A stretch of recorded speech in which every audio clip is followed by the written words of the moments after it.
వికారాబాద్ జిల్లా పరిగి పరిధిలోని దోమ మండలం బడంపల్లి గ్రామంలో అక్రమ సంబంధం వివాదం హత్యకు దారితీసింది. కావలి లాలయ్య అనే వ్యక్తి అదే గ్రామానికి చెందిన ఓ మహిళతో సంబంధం కొనసాగిస్తున్నట్లు సమాచారం.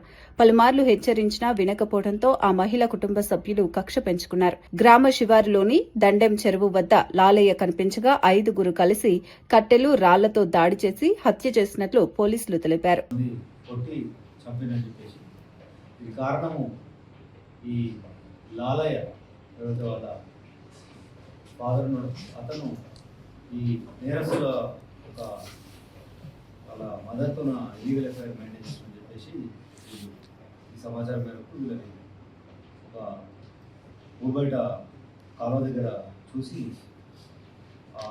ఎట్లయినా గతంలో కూడా 2-3 సార్లు చెప్పినా కూడా వీళ్ళ ప్రవర్తన మార్చుకోవట్లేదని చెప్పేసి ఉద్దేశంతో నేను చంపాలనే ఉద్దేశంతో ఈ 5గురు నేరస్తులు కట్టెలు, రాళ్ళు తీసుకొని అతన్ని కొట్టి చంపడం జరిగింది.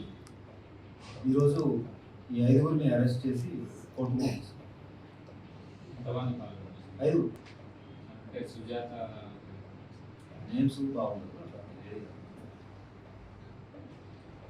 ఏవన్ వల్ల మదర్